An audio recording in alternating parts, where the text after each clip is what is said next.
Okay, well, today I got an epic pickup of Commodore, mostly Commodore 64, big box games, a couple of sleeves, and some other really cool stuff. So instead of just, going through it, taking a picture or whatever, posting it in the local group, maybe the Big Box PC Game Collectors group, shout out to those guys and all of the members that are really helpful to me. I love to collect big box PC games. I'm by no means an expert. I just like to do my research and my homework when I do get stuff, and those guys are really helpful with all of that. So, big shout out to them, and follow their channel. Go subscribe to their channel. I love watching through all the material they have up there. Big Box PC Game Collectors. I'll provide a link too. So anyway, I got this huge, what I would refer to as an epic Commodore, mostly Commodore 64, big box pickup today. And I just wanted to briefly go through all the stuff that I got, maybe one by one, and hopefully not take up too much time, but at the same time kind of show off some items that maybe you don't see daily. So Archon 2 is the first one I picked out because it just has really cool artwork. I actually love the first Archon.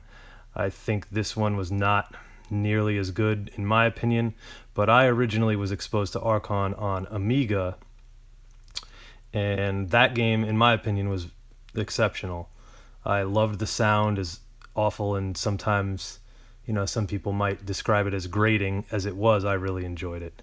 Anyway, this one is also published by Electronic Arts and Freefall Associates. If you watch the Archon intro that I've also posted on the channel, that's the Amiga version, but you'll see a cool little splash screen for Freefall Associates. So anyway, Battle of the Mages.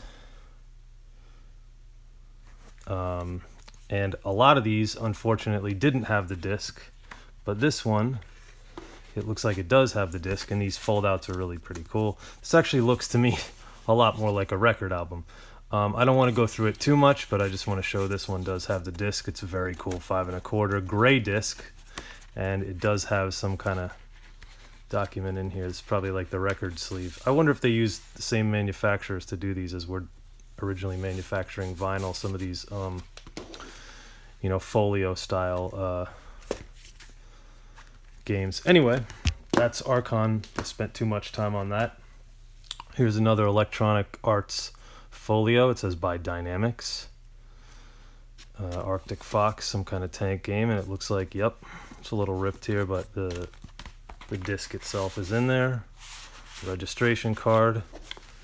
The guys who made the record, right? There's the keyboard player, the bass. No, I have no idea. It just looks, every record I pick up, I feel like I'm looking at Journey. And there's the manual. Coincidentally, he did have a copy of the Journey Atari game. I didn't pick it up. I'm not sure why. I probably should have. That's it. Adventure Construction Set. Another very cool folio, Commodore 64. I played this, I think, as a kid, again on an Amiga system. I don't remember what the heck it was, to be honest. And it's some kind of fantasy game. I don't remember. Yeah, it says you get these sets included. Graphics. So I guess you're supposed to make your own game. That would probably be fairly tedious. On Commodore 64, given the tools we have now, but this is also cool, and it has the disc and the instructions. Cool. Next, Lords of Conquest, again, Electronic Arts. I don't know this game. Looks like Risk a little bit. And this one does not have the disc, but it has the registration card, and it has a manual and some other card here. Like a getting started card. Oh, and this actually says that's for Atari. Let's see. It actually doesn't say. I'll have to figure out which one that's for. Here's another folio, Mail Order Monsters. Kind of cool looking artwork. Again, no disc, unfortunately, but man, that artwork is actually, it almost got worse as time went on. This is from, let's see if it says what year. Anywhere. It's probably from the mid-'80s, I would think. Let's see if the Monsters has anything here about it. Nope. No dates.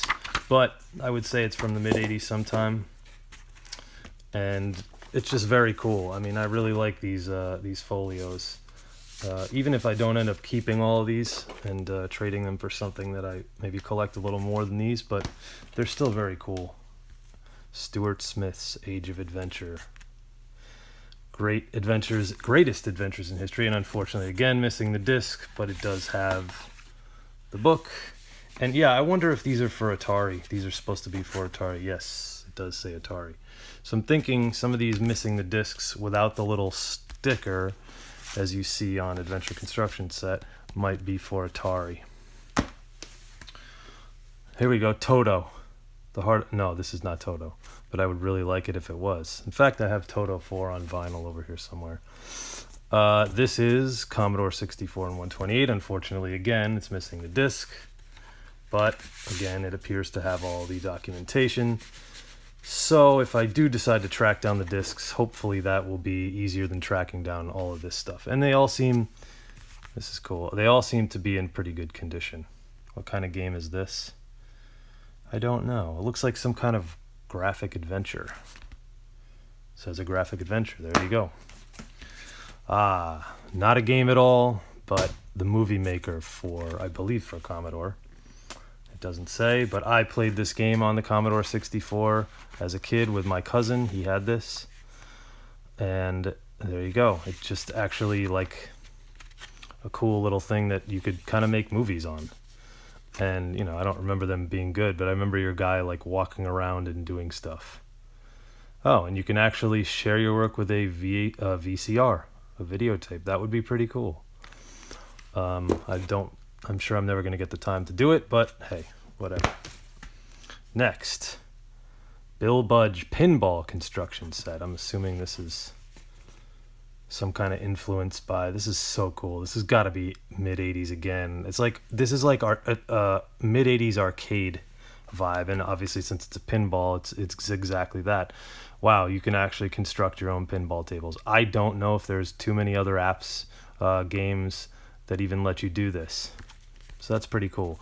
Again, unfortunately, this one is missing the disc, but does appear to have everything else. Another folio, and I had to pick this up because I may be an unheralded musical genius. Well, actually, hopefully I'm heralded a little bit. Maybe not a genius, but definitely a heralded musician. Okay, there we go. No disc, unfortunately, again, but cool folio, cool artwork, and I think, yep, more paperwork in here. And I don't know if this is for Atari or Commodore, but either way, it doesn't matter. I'll figure that out later. Okay, I think I'm just about done with the folios. This is another folio, but this is a little bit different. Commodore 64, Road Wars. Exceptional artwork, Arcadia software. And this is like some kind of trifold thing. And it has the disc. And it has, if that's the manual, that's one of the best manuals I've seen in a long time. Yeah, that's awesome. That looks brand new.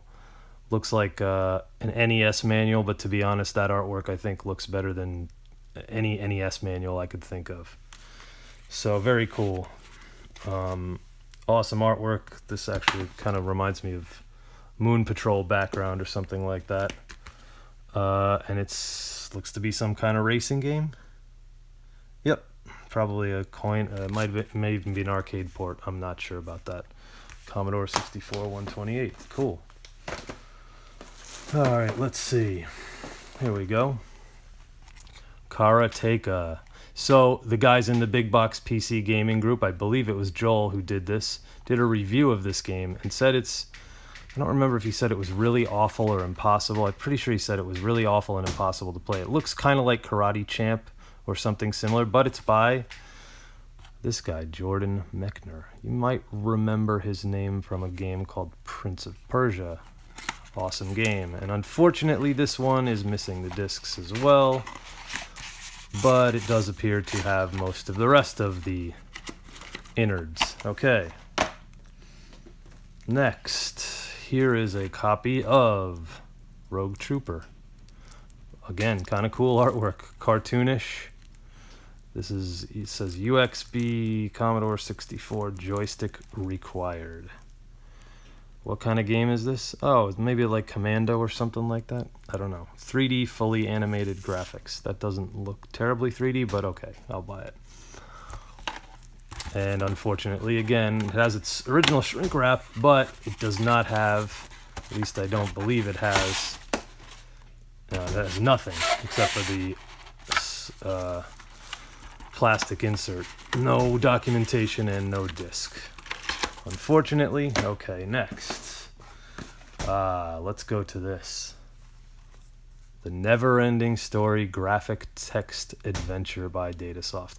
Well, this obviously was based on the movie, which I really enjoyed. I haven't seen it in years, but I did love the song, the theme song to it. And this version is... Oh, it's a few. Commodore 64, Atari Home Computer System, 32K diskette. Cool artwork, cool stuff here. Unfortunately, missing the disc, so I'm not going to be able to play the vast majority of these so far, but I did pick up a bunch, and about half of them I think do contain the disc. Okay, next we have Search for the Titanic, Commodore 64 and 128. Get the feeling the Titanic was a little bit deeper in the water than that, but I could be wrong. Includes digitized photos of the Titanic plus manual forward. Cool. Oh, this is backwards. It doesn't look like maybe the most exciting game I've ever seen, but let's see what's in it. Ah, nice manual. Ooh, and there we go. That says Tandy. I don't know what that is because that's not for this game. Or if it is, it's like a save disc maybe. And there we go. Got the program and the graphics. That's kind of interesting. Cool. Alright, that's the Search for Titanic, which was upside down. I'll have to fix that later. Alright, what's next? Let's go to... Oh, here's a cool one. $8.99. Blue Angels for Commodore. Yep, Commodore 64 and 128, and I'm sorry about that reflection, but it is not sealed. It is in its original packaging, shrink wrap, though. Now let's look at the back of this. Somebody paid $24 for it a number of years ago, and I was told that you fly in formation, but it doesn't look... Wireframe flight simulation. Not maybe as exciting as the actual Blue Angels show, but that's all good. Let's open this up. And this does contain... There we go. It does contain the discs. Or disc. Is there more in there? Nope, that's it. Okay. And next we have... Bad Dudes, an arcade game, also probably popular on NES by Data East, and I believe they did the NES port as well. They probably did the arcade port. Commodore 64 128, 5 1/4 joystick required. Let's see the other side. Cool. Doesn't look as good as the arcade, but probably as good as the NES. Nice box. Nicer if I could get it open. There we go. And all that work for no game. Hey, that's all right. We'll move on next. Cool little poster in there. I got a few Data East games in this lot, so that's cool. This will be cool to watch. All right, next, let's do another Data East. Why not? And it's another one. This is Victory Road. It's another, I don't know if this is an arcade port, Akari Warriors 2, which is called Victory Road. Again, another NES popular title. This is the Commodore 64 version. Has on its original shrink wrap, although it's not sealed. $2.99. Well, somebody got a better deal than the other one, and that looks really good, actually. Let's see. I don't even know if I want to pull this out of here, if it's going to screw with the shrink wrap. And it probably will, actually. because it looks like as I pull this out, it's shrinking in there. But let's see. Maybe we can do this anyway. We'll be able to tell if somebody actually played this. Oh, and that seal is broken. Yep, somebody played this. Awesome. And the disc is in there. Game catalog, Victory Road instruction manual, and that's it. Well, that's great. I'm happy about that. Kari Warriors is actually a cool one that I think SNK for some reason did the ports of all the NES games. And I would love to have a complete in-box collection of all the SNK NES games one day. I don't really have delusions of trying to go for the entire collection. Complete in-box, but I do love having certain games. Okay, let's see. Do we have any more? Nope, it looks like that's all the Data East games we've got. I thought we had more. The next one is Alternate Reality: The City Ultimate Fantasy Role-Playing by Datasoft, and this is for Atari home computer systems with 64 128 enhanced performance. That actually looks really good. I would try to play this. I don't know what it's about, but it looks really cool. It looks like some kind of maybe even Western RPG, I don't know. And let's see. Unfortunately, I won't be able to play this anytime soon, but this looks like a map. Awesome. Very cool. And I won't be able to play this anytime soon because it doesn't have the disc is part of the reason, but also because at the moment I don't have a Commodore 64 or 128 or Atari to play any of these games with. But I think I'm going to change that shortly. Anyway, that's, what is this called? Alternate Reality. Cool. Very cool Datasoft game. Do I have any more Datasoft? Yes, I do. And this is a 2-for-1. So this is Mercenary, a flight simulator adventure, and this is Mercenary: The Second City, which is some kind of expansion. Mercenary game disc required. And it looks like the sticker fell off this one, but it says Commodore 64, so I assume, since it came from the same person, that it's probably for the Commodore as well. Second City. Did somebody write on that? Yes. Commodore 64 128 is actually written over. So hopefully they didn't copy over it, or maybe that's how this is actually supposed to be. I'll have to ask the experts and find that out. Okay, next. Mercenary, a flight simulator adventure. Datasoft. So it's like some kind of wireframe flight simulator. Pretty cool. Nothing particularly special about the box. Maybe I can do a little restoration on it, a little bit of ironing. There's a great video on the Big Box PC Game Collectors channel. I know that's not my channel, but I do like those guys, and I am promoting them because they do good work. Mercenary by Datasoft. There we go. There's all the paperwork from inside that. Very cool. Okay, next one. Let's move on. Here's another Datasoft game. Datasoft presents the Rubicon Alliance. And this is distributed by Electronic Arts for Commodore 64 128. And no, it does not have any discs. Oh, and let's look at this box because I think this is probably a pretty cool one too.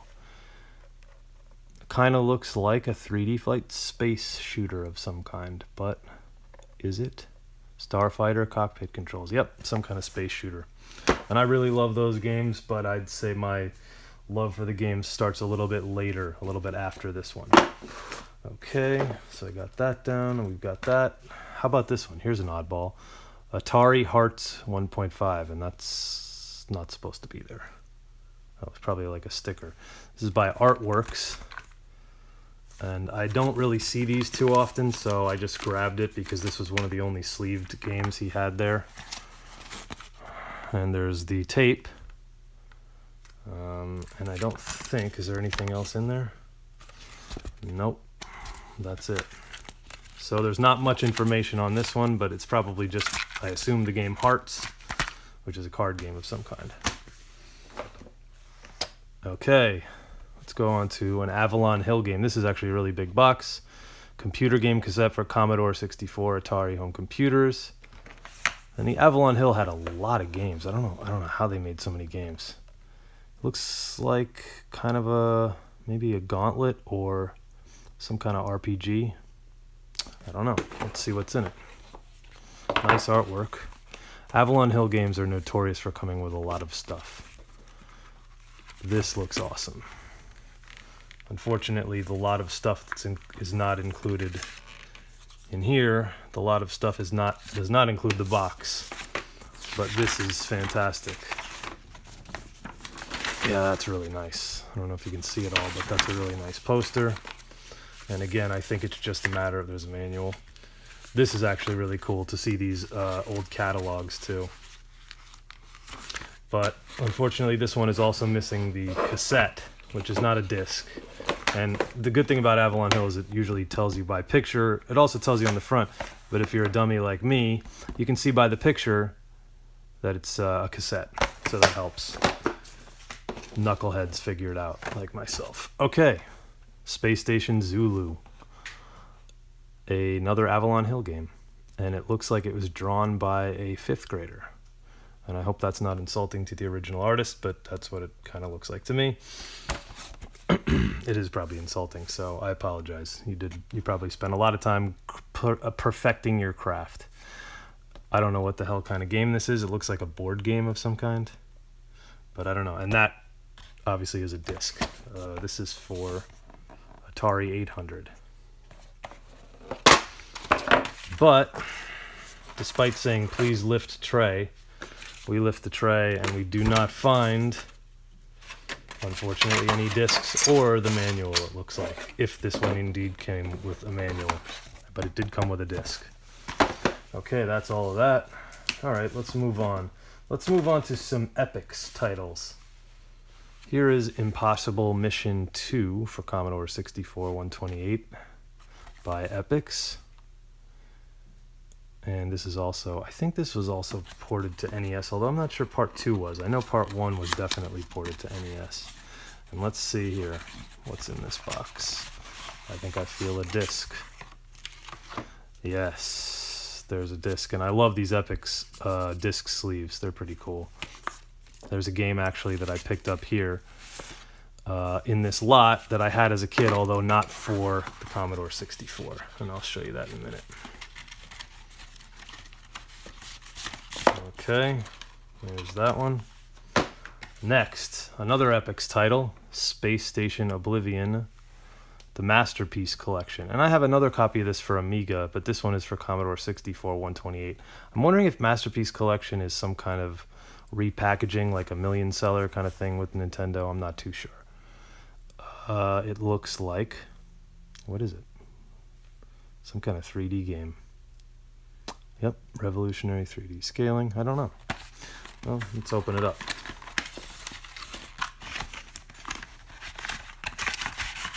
There we go. Beautiful. There's a disc, so we can at least pretend like we could play the game, because, again, I don't have the system I need to play it, but that's cool. Explorer's Guide, game manual, hint books if you want to order them. Good luck finding those now. Epix product catalog, which is pretty cool. And the registration card. And the Epix product catalog probably has a lot of the sports titles, which I like. I'm one of those few collectors that actually really loves sports games. So I don't hate on them. I don't care that they're not worth anything or whatever. California Games. There's a sports game right there. Commodore 64 128. I mean, I think everybody probably knows this one. This is one of the most popular games. Probably that Epix, and I don't think Epix produced the original, but Epix, this published this super popular game for Commodore. And I assume for PC and Amiga as well. This was ported to just about every system at some point or another. There we go. I got the disc, I got the manual, and that's it. Awesome. So I'm not going to worry about that. Next, we have more Epix sports games. Epix Summer Games. And this is for Atari. Okay, cool. I like these artworks. This kind of reminds me of like an 80s movie or something. Yeah, and it's some kind of Olympics kind of vibe to it, which is, I think, very obvious.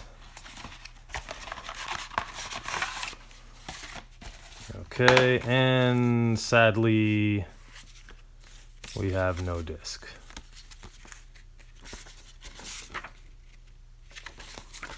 Oh well, we tried. Next, here is the Epic's title that I'm excited about, The Games. And this was $5. I would have happily paid $5 for Commodore 64 and 128. I had this for PC, but it is also for Amiga. I'm sure it's probably for Atari as well. And it is the 1988 Olympics, I believe. Yeah, Summer Olympics. There you go, 1988 U.S. Olympic team game. And you can kind of see these events. The hurdles is fun. I never really got good at the uneven parallel bars, which it's in here, doesn't show it. The cycling I could beat. The swimming I could do okay at. The problem with this game is, and I'm going to open it as I talk, the problem with this game is it could not be played in tournament mode. So you couldn't actually do like the games. You could only practice the events. If you did it on PC, and I don't know if that's the case. It's not the case on Amiga. I've tested it. But on PC, this game will lock up as soon as you try to go to the tournament mode. And I do remember it being 2 discs, I think, for PC as well. So it's got both the discs and the documentation. So that's great. So I got a nice copy, a nice clean copy of the games there. All right, next. Final Assault, also by Epix. This is like, it's kind of a cool picture, mountain climbing something. I don't know. I definitely never played this one or heard of it. It looks like that's what you're supposed to do, is just climb a mountain. Probably ends up being more like Alive than anything else, but hey, whatever. And it has all of the stuff. Yes, it does. It has the disc and the manuals and the computer. This is the game catalog again. Awesome. There's another copy of that. I don't know what that game is all about other than mountain climbing. Okay, cool. Here's an Infocom title. This will be exciting. Unfortunately, it's torn. Ballyhoo. A Sucker is Born Every Minute. Never played this one. Interactive fiction. So I'm assuming this is some kind of text adventure, maybe. But Mike, who's 17 from Ireland, thinks it's the Rolls-Royce of adventure games. Okay, all right, Mike. Oh, this is very cool. This is actually the program in the fold of the box. Oh, nice. Very nice. Is this open? No, I'm not going to try that. How do we open this? I've never opened an Infocom box. Yeah, that might be how we open it. And you know what? There we go. A ticket, Dr. Nostrom's Something to Cure All Ills, Atari XELE. Oh, no game. But that's pretty cool. All this packaging is pretty awesome. I'm glad it has all the packaging, and it's in, other than the rip on the front, it's in decent shape. And it's got the book attached right on the inside. Pretty cool. Let's see what the back says. It does not show us anything about the game, which I don't think most Infocom games did. Anyway, that one's next. Next, we have another interesting item. Load and go software operating instructions, Alien, just like the movie. Okay. There it is. There is the game. I don't know about this Commodore 64 128. I've never played it, and oddly, this is it. This is the whole of the packaging. And I don't even want to try to open it too much, but we can see the disc is in there. Cool. I don't know if this is, I don't know what this is exactly, but I'll ask the experts. Okay, here's another interesting one, Mastertronic. I don't know if you call this a folio or what, because it's kind of just a really thin, almost like like the cheap Chinatown DVDs that they sell. And I don't know what kind of game this is. This is the last V8, but it looks like, I guess it's a racing game of some kind. I'm not sure. Author David Darling. Oh, interesting. I know that name. Unfortunately, there is nothing in here. It's just this. Oh well. Cool little thing. Here's a weird one. Pie Man from Penguin Software for Atari. If we can see that. Atari. And $29.95. I'd be glad I didn't pay that. Penguin, Pie Man. Okay. Scott Schramm. But unfortunately, we didn't get Scott Schramm's work here, other than other than the box. Ah, here's a catalog.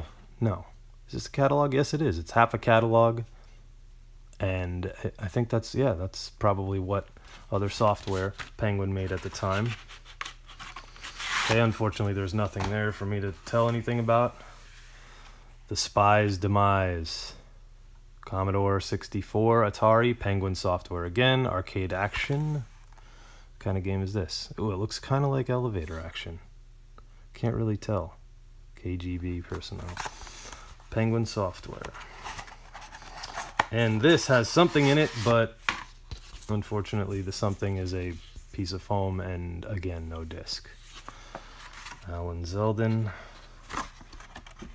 Well, unfortunately, hopefully the easy part will be tracking down the discs as opposed to tracking down these boxes. And another spy game, The Spy Strikes Back, or How Not to Be Seen. And this is Commodore 64 on Atari, and unfortunately again, we just got foam and some documentation. Although my buddy who I did get this, and to get this lot, I actually made a trade with him. And he did say that there were a lot of loose discs that I don't think he included. So if he can maybe find those, I'm sure he'll just hook me up with them. Seamus. Now this is a game I remember playing on PC, and I'm sure my neighbor had some kind of bootleg of it or something. I don't remember, because I don't remember myself ever playing it on my own computer, but I do remember playing it at my neighbor's house. Synapse Software. This is the Atari 400, 800 version. The box is a little toast at the top, but let's see if there's a disc in it. There's no disc, but there is a tape. Richmond, California. Cool. Seamus instruction manual. Does it show any gameplay? Nope. Because I remember it being some kind of platformer, but I don't remember exactly. I could be wrong about that. Could be completely wrong. It might be totally a puzzle game. Okay, and lastly, we have this interesting thing here. Pornopoly, packaged in a plain brown wrapper for Atari. I already pulled out what was in there. No pun intended. This is an adult-rated, X-rated computer party game for Atari 400 and 800. And I read pieces of it, and I don't really want to have that kind of content on the channel for now. But needless to say, it's kind of what you think it is. It's an adult game of some kind. And that's it. I figured this would be a good thing to end. Unfortunately, I didn't get a disc with this. This was all I got here. I think this was a good thing to end. And the other stuff I got in the pickup, maybe I'll show in a separate video. But it's not Commodore or Atari related, and it's much newer. But it is cool stuff still. So thanks for watching, guys. Please subscribe to my channel if you like it. And leave some comments and questions and feedback. And maybe tell me something about some of these games, because I don't know about a lot of them. I appreciate you watching.